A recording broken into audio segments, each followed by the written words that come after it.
Well, maybe to get started, Peter, you could just tell us a little bit about the journey for writing the book. You know, both of us have been following Rocket Lab for a long time, but you know, you've been interacting with Peter and the team right across Rocket Lab that's led to the launch of the book in the last few weeks.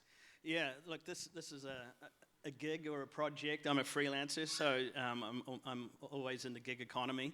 It sort of fell into my lap. I had my dear friend Veronica Maduna, the science columnist on the New Zealand Listener, I'm the tech columnist there, was initially talking to wonderful publisher Blackwell and Ruth here in Auckland, who make beautiful books, about a project to celebrate the first 20 years of Rocket Lab, a collaboration between Rocket Lab and Blackwell Ruth with HarperCollins as the distributor. And for a couple of reasons, Veronica wasn't able to do it. And she said, Pete, this is actually probably more up your street anyway. She's more into natural science, Antarctic research, that sort of stuff. You're the tech guy. Do you want to take this on board? So what an opportunity. And to pair the words with 300 pages of images from the archives of Rocket Lab. They've documented from probably about 2013 onwards religiously everything they've done. So this is just scratching the surface in terms of the imagery they have. Now, I guess looking back at the early years of Rocket Lab and Peter Beck, what did you learn from his mindset and his approach that have led to that self-made success?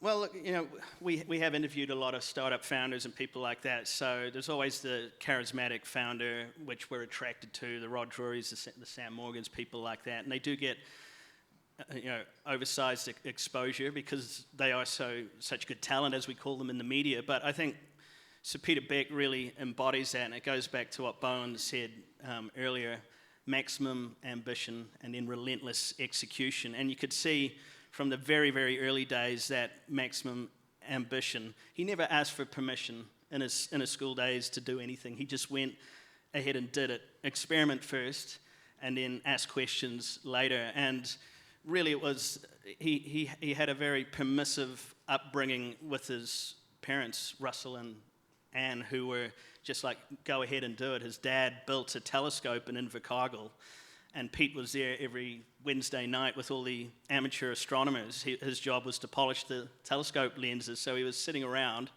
getting inspired about astronomy, about space, and about rockets. And that just started a maximum ambition from the beginning. He wasn't thinking about, which is often the way a lot of the stories that we cover about New Zealand innovators, they choose a niche. There's the whole number 8 wire sort of narrative we've told for a long time, where they choose a niche. It might be electric fences or something. We're going to be the best in the world at that. His ambition was to go orbital from the start, and to do it in an industry that is so capital intensive that we had no expertise in, and was one of the hardest things you could attempt to do. So that just shows that ambition was there from the beginning, when he was messing around with turbocharging Mini Coopers, building his rocket bikes, his jetpacks. And then the execution from about 2006, that's when that came, and it's just been relentless ever since. And being able to interview all of these people, I just didn't appreciate just how all of them are just so committed to that relentless execution. And it's exhausting. I couldn't do it myself, but you have to be in that mindset to survive in that company. Yeah, I guess the example of firms like Halter, partly where their founders have come out of Rocket Lab, tells you something about the culture and what goes on within the Rocket Lab world. How would you describe how Rocket Lab operates? During the break, I was chatting to someone, and they're inspired by the growth of some of the companies that have been represented today. But there's something pretty special about the way that these very, very fast-growing companies operate. And keen for you to share what you learned about Rocket Lab. Yeah, it really came home to me when I interviewed Vinod Khosla of Khosla Ventures, the co-founder of Sun Microsystems, one of the most esteemed sort of venture capitalists in Silicon Valley. And he was the first guy to put serious money into Rocket Lab, around $5 million in 2013 or something like that, which allowed them to really get going on developing the Electron rocket. And he said, well, what really attracted him to Peter was the fact that he didn't come from an aerospace background. And he had that huge ambition. And he said those are the two attributes he looks for in a founder. He doesn't necessarily like to back people who have come out of an industry with a lot of experience, because that limits their appetite for innovating. He wanted someone who was a generalist engineer, but had that ambition. And I think Sir Peter has done that as well in identifying talent to bring into Rocket Lab. In the early days, he wasn't allowed to recruit from, for instance, the US aerospace sector. He was literally barred from doing that. So he hired generalist engineers out of Canterbury University, from around New Zealand, Australia, a few people from Canada and elsewhere, and he identified the raw talent and the same sort of attributes I think that he had in himself. And from what I can tell, they get a lot of leeway to pursue things the way they want to at Rocket Lab, as long as they're willing to go on that journey. And it is an exhausting journey. A lot of the conversations I had with people, not a lot of them ended up in the book, was just about when you're launching rockets, there's no set time frame. Weather can disturb that. The supply chain may be a missing part that knocks it out, and then you have to be go for launch for the mission control crew, as well as the integration crew and the people at the launch site in Mahia and Wallops Island in Virginia. You've got to be ready to go like that. So not only are you focused on the details, because details matter when you're launching rockets and satellites, but you have to be willing to drop off a hat, go to work. Yeah, certainly that was something recognised across some of the folks I've chatted to from Rocket Lab. Levi at Partly, I think if you know Partly, when they raised their Series A round, I think it was the biggest ever raised in New Zealand at the time. And Levi shared the story of leaving university early to take this role at Rocket Lab, and then spending, I think it was 1 or 2 years, living out of his car, that was parked outside Rocket Lab, because he was basically working virtually 24/7. So a real intensity there. Yeah. One of my favourite interviews I did was with a guy called Ben Malcolm, who he's the carbon fibre guy and there are several of them, but he sort of leads that team. He came out of America's Cup yacht design, which really, Sir Peter latched onto very early as one of the real innovations. If you can build a rocket out of carbon composites, it's going to weigh so much less, so you have so much more mass for a small rocket. So that really attracted him. And we had all this expertise in New Zealand, and still do, in carbon fibre development. And this guy, Ben Malcolm, just got a call one summer and said, do you want to come in and start building rockets for us? And he's still there all these years later. He spends a lot of his time on the east coast of the US, because that's where all the expertise is in yacht design. And that is still informing what they do. And that same approach will be taken with the Neutron rocket that they're going to launch next year. And talk to us a little bit about the challenges that Rocket Lab had as a New Zealand company versus a US company. Because if they were based in the US, they would be able to access, a market of engines and all the varying bits and pieces that are needed to put together a rocket, and also the talent pool. But of course, coming from New Zealand in the early days, they had access to nothing of that. Yeah. I think this is the most remarkable thing, is the barriers that Peter and the team had to overcome.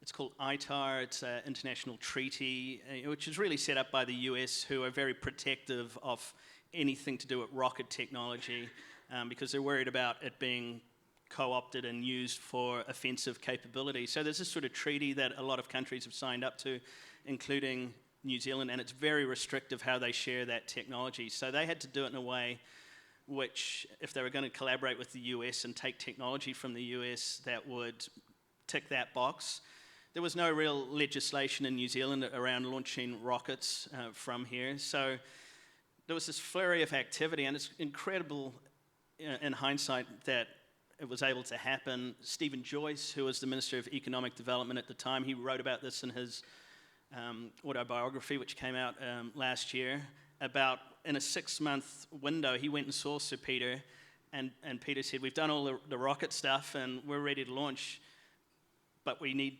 you to help us do that, because technically it's probably illegal to do that. So they had to, with officials at MB and people in the State Department in the US, very quickly draw up an agreement, make sure that they were able to fulfill all the requirements of ITAR, and then put legislation through Parliament as well to allow them to do their first launch in 2017 from the Mahia Peninsula. So they had all of those barriers. And look, from the start, I think the catalyst moment for Sir Peter, as far as I can tell, and he's told the story several times, is in 2006, he took a trip to the US, and he went and visited all of his heroes, NASA, the Jet Propulsion Laboratory. He went out to the Mojave Desert to hang out with space startups, rocket startups and that out there. And he came home very despondent, thinking, I've got no degree, I've got no sort of inroads into the aerospace industry in the US, I'm going to have to do it myself. And he literally scribbled it out on a napkin on an Air New Zealand flight back to Auckland.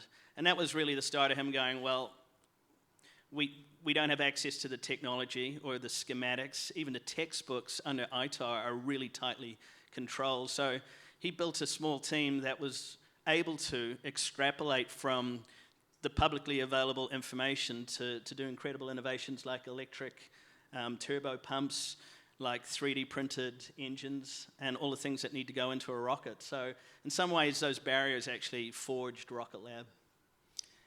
And his route to raising funds is also, a fairly interesting one. We've heard from Mark Rocket this morning, who, was early on there and 50% shareholder in the business in the early days.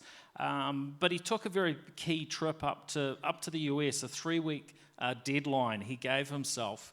And I remember him saying he split it up into the first week, where he decided he wanted to figure out how the venture capital systems worked in Silicon Valley, and then the next 2 weeks was basically getting folks across the line and getting the deal done. Could you delve a little bit more into that story for us? Yeah, it's incredible. It was a bit sort of winging it, which some of those early pivotal moments in Rocket Lab, Peter was definitely doing that, and his approach to capital was the same way. There were some really early supporters, key supporters. Mike Rocket, his support was absolutely crucial. There was a bit of government support, some grants and stuff like that. K1W1 put some money in early. And then, he started to get on the radar of the US defense sector. And this was really interesting. He was working on different types of fuel mixtures. Obviously, the Aotearoa rocket, the small suborbital rocket that he was working on, they got really interested in that. So he was on their radar. And because of ITAR and other things, it was hard for them to fund a New Zealand unknown startup without much of a track record. So they were trying to find ways that they could put some research funding into Rocket Lab, and they were successful in doing that. But then when Peter turned up in Silicon Valley, he literally turned up, I think, with some schematics and his electric turbo pump, and landed it on the boardroom table at Kosler and the other venture capital firms. And talking to Vinod Kosler about it, I think the decision was made very, very quickly. Within minutes of that meeting, they saw how what a charismatic guy. They saw that ambition, and they saw, probably because of those early collaborations with defense agencies, and Kosler had obviously done his research talking to those people, that this tiny team had the ability to execute as well.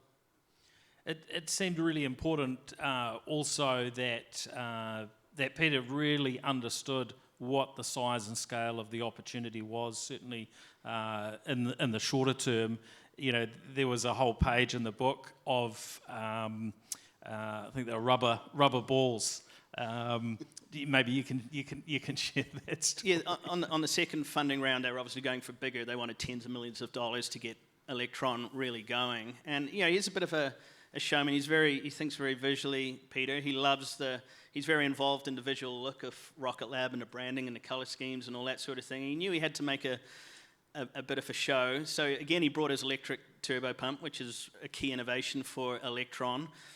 But he also wanted to get across the market potential, particularly for the coming wave of constellations of satellites.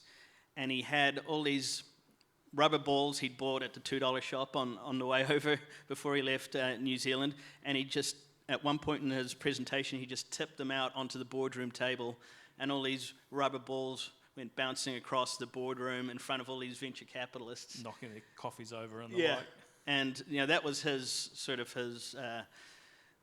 way of saying that this opportunity is massive, and for the relatively small amount of money that I'm looking for, we can own a big chunk of the satellite market. Yeah, I think he was talking about each ball that was bouncing around representing a satellite, right? And each one of those being millions of dollars.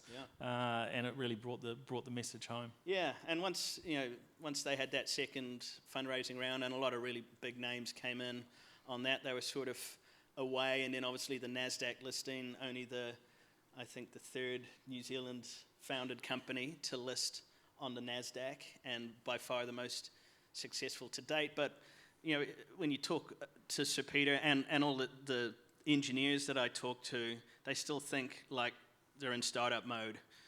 There was a couple of engineers who said we were asking for this GNC machine, this precision engineering machine. Could we have another one? And Peter said, no, go back and figure out how you can do it without that. And he still has that mindset, so the Neutron, this bigger rocket they're building, the budget for that is around $350 million. A typical rocket program would be a couple of billion at least in the US. So even as they scale, they've kept that focus on efficiency and how do we do this cheaper, because there is a lot of waste, and there was, particularly when Peter started out, when he came back from the US, he was just gobsmacked at the waste.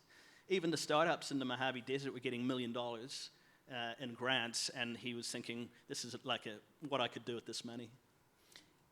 How important was New Zealand's relationship with the US and Sir Peter's ability to break through and to build these connections with top investors, with NASA, military, and so on?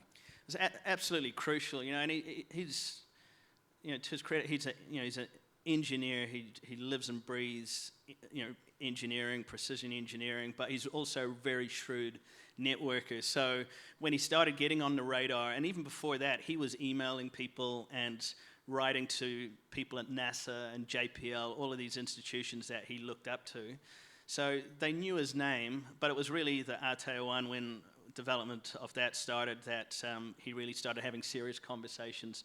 So those were absolutely crucial.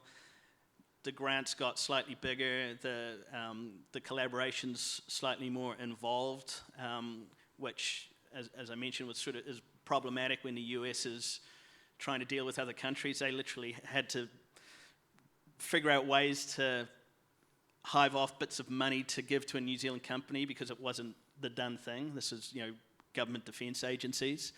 So that was absolutely crucial. But I think,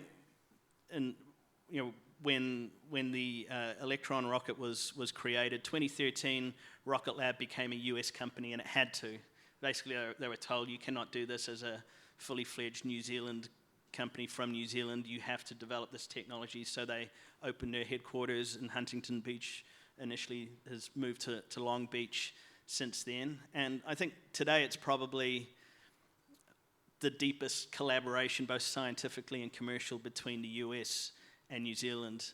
I've covered a lot of research collaborations. Antarctic research, for instance, is very strong between those two countries. But when it comes to commercial, to have a NASDAQ-listed company, to have 1,000 people in New Zealand, more than 1,000, maybe 1,500 in New Zealand, to have all that technology transfer between those two countries, to be working with NASA on sending satellites to Mars. They're on their way to Mars now to do missions like the Capstone mission to put a satellite around the moon. That sort of stuff, we've never seen that on this scale, and I think it's great that that doesn't seem to be changing. It's still going to have a foot in the US and in New Zealand. One of the pieces about Rocket Lab that maybe isn't so well recognised, and we heard about Cami with their appetite for acquisitions. Rocket Lab's been very strong on the acquisition front, and over a period of years, we now see that their space systems business, which has been heavily impacted by those acquisitions, accounts for something like 70%. Of the business. I'm curious for your insights on this strategy that they've taken. Yeah, this is a really important aspect of it because Peter's vision was, I want to have high frequency launches. Initially, a small rocket so you can get 500 kgs or something up. I want to do a launch a week, and they did 18 this year. So the cadence is increasing. They will get to that target. But he realized that, and he knew this from the outset really, if we're not vertically integrated, as in we launch the rockets but we have the space systems and we build the satellites, we're going to be priced out of the market because others are starting to get there, SpaceX in particular. So it needed to be vertically integrated, and the only way he could do that on a time frame that suited him was to go on the acquisition trail. And they made, from about 2021, 2022, they made 3 really important acquisitions. Sinclair Interplanetary was one of them. They make reaction wheels and star trackers, which are essential to putting satellites in orbit and keeping them on track. And then a couple of other ones around sort of space systems. And since then, this year, they've made a huge acquisition, Geost, which is infrared sensors. So that was $275 million US, and that sort of closes the loop for Rocket Lab if they want to do more defense work, because these sensors are used to detect if a missile is coming towards mainland USA. So for the Golden Dome project, Rocket Lab, particularly if Neutron goes well, are sitting pretty. They've got every aspect of the production required to launch a satellite, build a satellite to the Defence Forces specifications. So, but we've covered a lot of companies that go on the acquisition trail, and a lot of it ends very badly. And not to downplay how difficult it's been for Rocket Lab. I spoke to a lot of the engineers who had been inherited from these companies, and the cultural shift was massive for them. So it hasn't been necessarily smooth sailing all the way, but to be able to integrate all of those and to build their revenue generating heart of the business in large part due to those acquisitions is remarkable. If anyone's got any questions, feel free to put them in through Slido. One of the other things about Rocket Lab that stands out to me has been their pace of growth and where they sit, I guess, in the pecking order of aerospace companies, and I guess you could debate where they sit. But Sir Peter has talked about really going after SpaceX. So Yep. he's already achieved an incredible amount, but his ambition seems somewhat unstoppable. And I think if you look across the other companies that have either tried to launch rockets or have had some success, Rocket Lab stands out very, very well. Would that be the opinion that you've come to? Absolutely, and when it comes to small rockets, they're the only one consistently launching small rockets. Obviously, you got SpaceX as, at the moment, the only game in town for commercial launches of Falcon 9, putting this ride share where you hitch a ride and get your satellite along with dozens of other ones into space. And Peter sees that transition as being absolutely crucial to the future of the company. If you want to launch mega constellations, you can't do that in ones and twos. You have to put 30 or 40 of them up. So they've come up with the flatellite sort of system to make them really compact so that Neutron will be able to launch as many satellites as possible. So he sees that as absolutely crucial to the future growth potential of the company. And I think probably where it's going, he hasn't necessarily said this, publicly or even to me, that the future of these space companies is recurring revenue.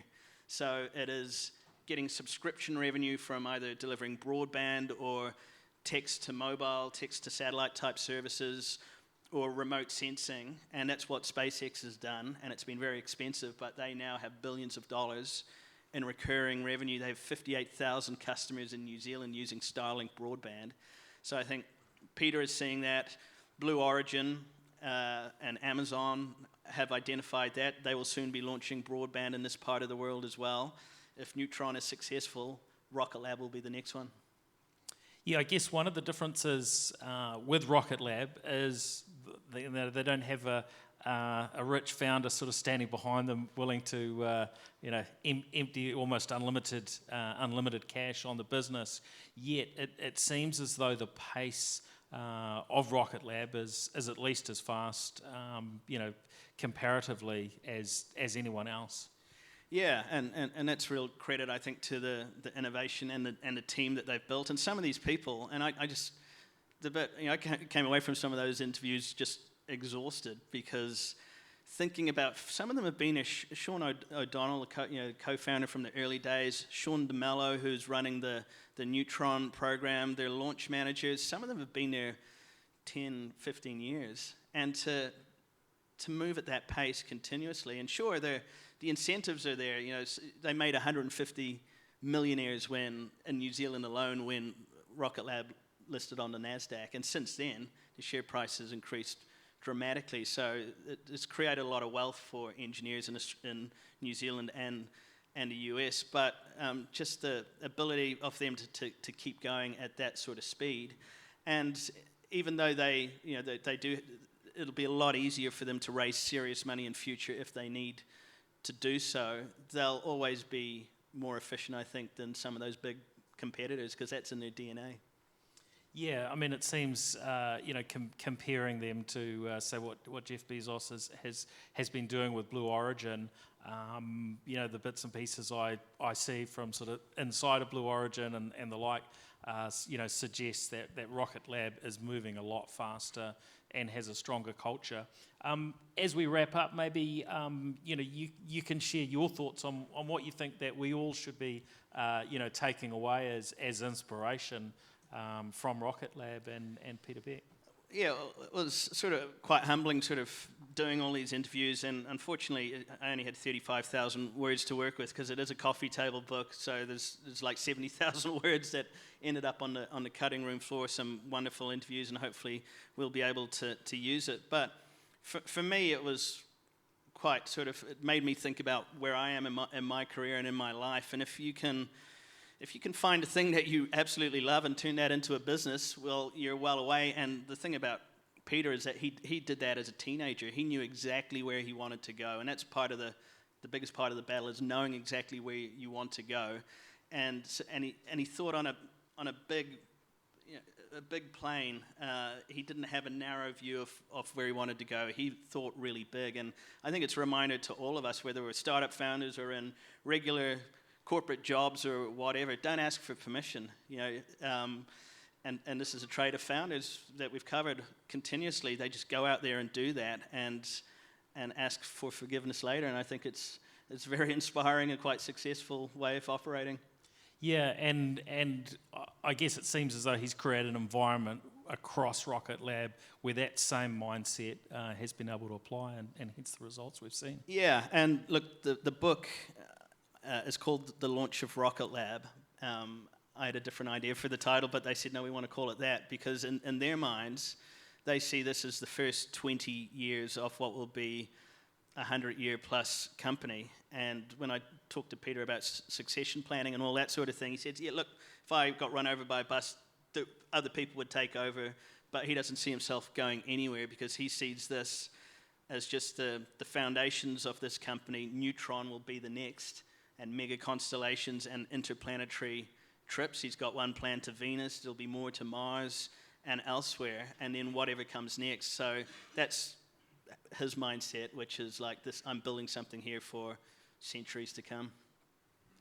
Good. Well, thank you. We're out of time. Haven't quite managed to squeeze in some questions. But if anyone wants to see us afterward that had a question, we'll be happy to chat. Thank you. Thanks, Paul.